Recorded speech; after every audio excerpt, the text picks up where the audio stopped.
Hello everybody and welcome to this quick video from the studio because last week I finally received the Behringer Flow 4V and I must say, what a piece of shit of equipment is this. Let me explain to you.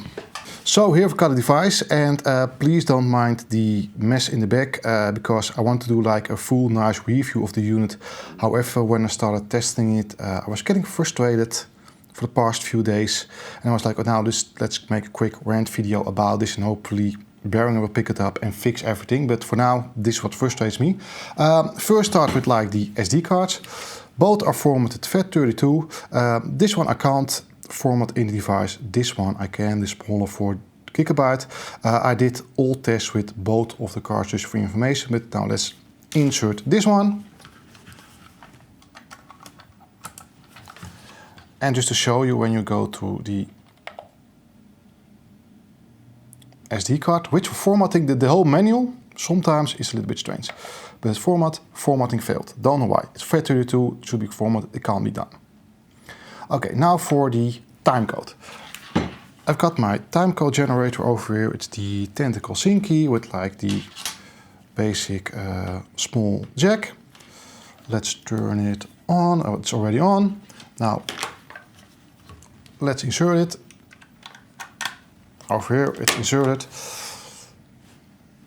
Now let's go to the settings for the timecode, which is like in the SD card format menu somehow. I don't know why they did this.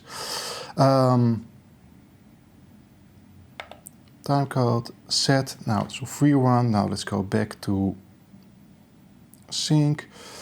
Now if I do receive, it doesn't receive anything because first I have to open up my app.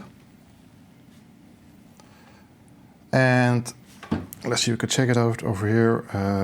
You can see it's like reading frame rate, so it's receiving timecode instead of it's being receiving from this end. Now, it doesn't do anything. Now I have to go into the manual, then do sync to device, sync all.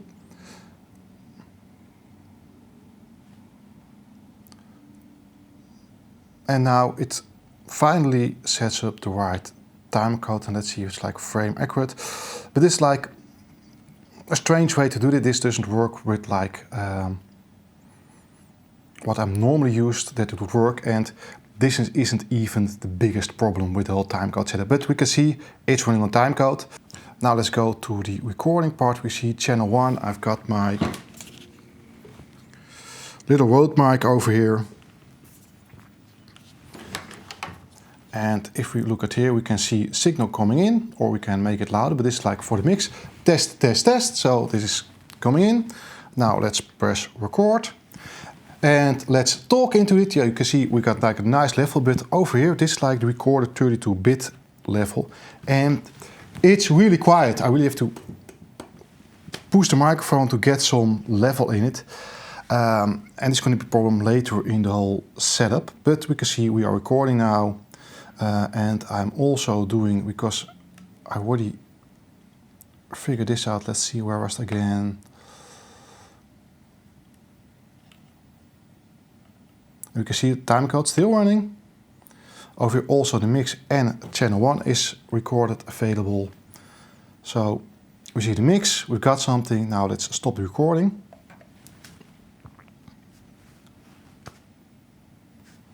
And now let's insert the card into my computer.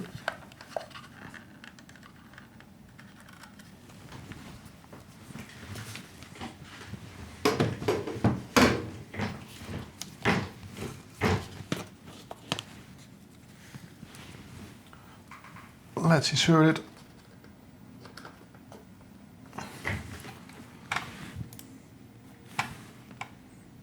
I just want to do the screen recording like this so you can see everything like I'm seeing here. Let's go to the entitled. Let's take the last session we just did, import it.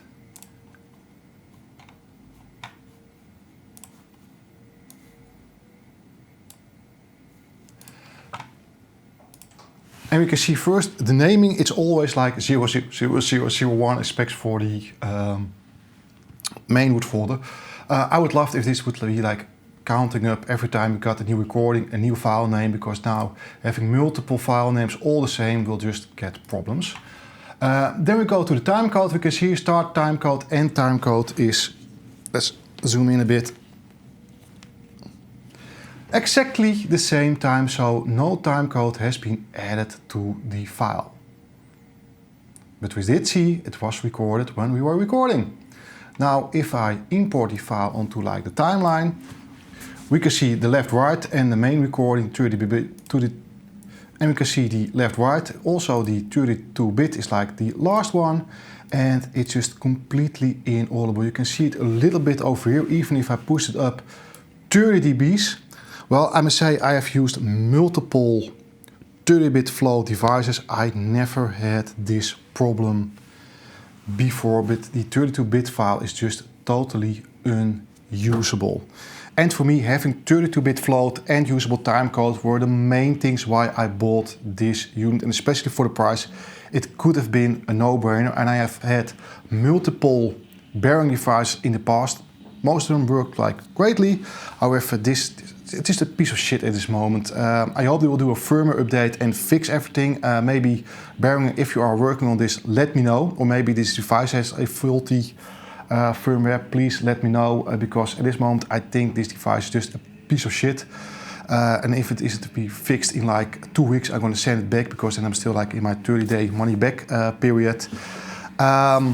And then maybe we will get like the Zoom F6 or like one of the new Tascam ones, because yes, they are way more expensive, but I hope they just, and yes, I know they are way more expensive, but I need stuff that works, and this for me, yeah, it doesn't. So don't spend your money on it.